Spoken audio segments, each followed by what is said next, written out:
You're in the room, but you're not in the story.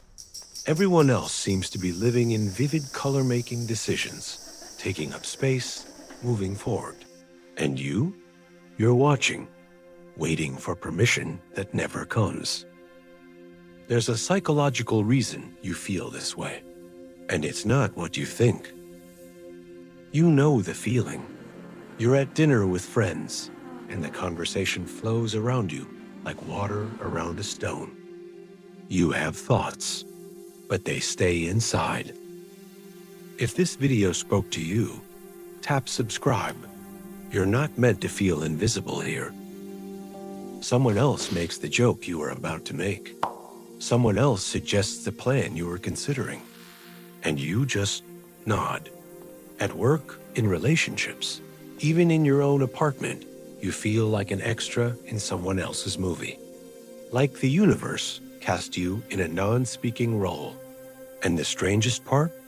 You can't remember when it started. You scroll through social media and see people claiming their lives, posting, deciding, being. And you wonder, what's wrong with me? Why don't I feel real? Here's what you need to understand. You're not broken. You're not weak. You're not even unusual.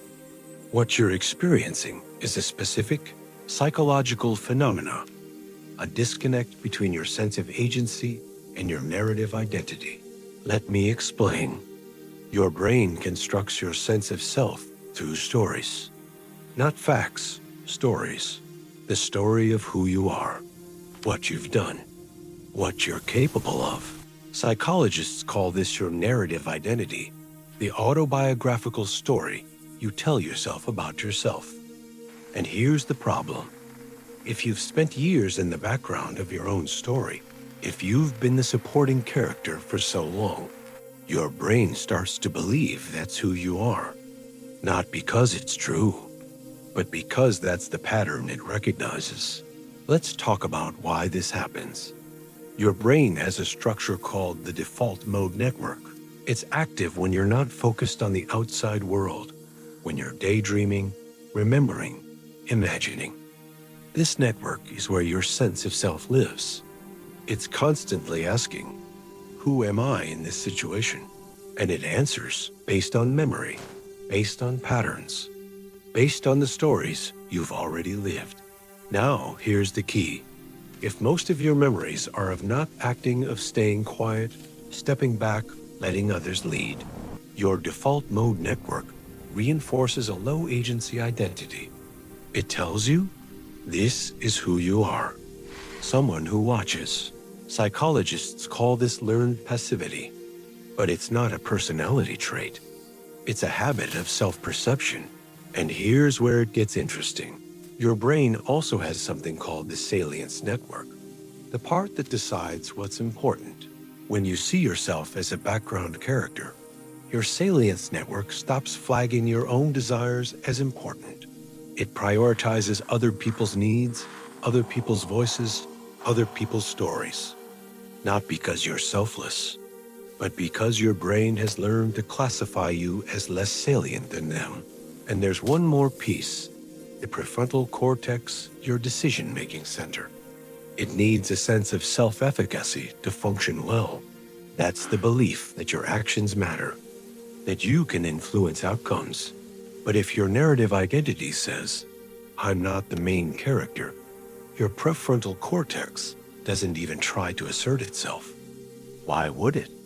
The story is already written. So how do you rewrite it? Not with affirmations, not with forced confidence, but with small, deliberate acts of authorship.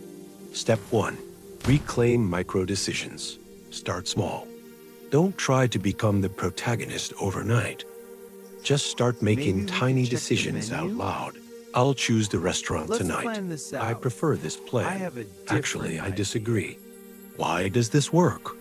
Because your brain updates your narrative identity through behavioral evidence. Each time you act with agency, even in small ways, you create a new memory, a new data point, and slowly, your default mode network starts to recognize a new pattern. Oh, I'm someone who decides things. Step 2. I made coffee. Narrate your own actions. I chose This sounds this strange, but it's powerful. Start noticing and internally narrating the things you do. Not what you didn't do. Not what you should have done. What you actually did. Cognitive psychologists have found that people with low agency often have what's called a passive attentional bias. They notice what happens to them, but not what they make happen. So you have to train your brain to see your own actions as events, as things that matter. Step 3. Build a first-person ritual. Once a week, do something entirely for yourself. Not productive, not obligatory. Something that exists only because you wanted it to. Go to a movie alone. Take a walk with no destination. Order food you've never tried. Why? Because these acts have no external justification. They exist purely because you authored them, and that trains your brain to see you as someone whose desires are worth acting on. Step 4. Speak in I statements. Pay attention to how you talk about yourself. Do you say, you know how it is when you feel stuck? Or do you say, I feel stuck? This isn't semantics. Linguistic research shows that people who avoid first-person language have weaker self-concept clarity. By saying I, you're signaling to your brain, this is my experience. I am the subject of this sentence. I am here. Step 5. Rewrite one memory. Think of a moment where you stayed quiet, where you didn't act. Now rewrite it, not with what you wish you'd done, but with why you made that choice. This is called memory reconsolidation. When you revisit a memory and add new meaning, your brain actually updates the emotional weight of that memory. You're not erasing it. You're giving it a different story, one where you had reasons, where you had agency, even in stillness. Here's the simple mental model. Your sense of self is not a fact. It's a story your brain tells based on the evidence you give it. Right now, the story might be, I am someone things happen to, but you can change the evidence, one small choice at a time, one I statement at a time, one narrated action at a time. You don't need to become loud. You don't need to be fearless. You just need to stop treating your own presence as optional. Because here's the truth. You were never a background character. You were just standing in the wrong part of the frame. The world will not hand you a starring role.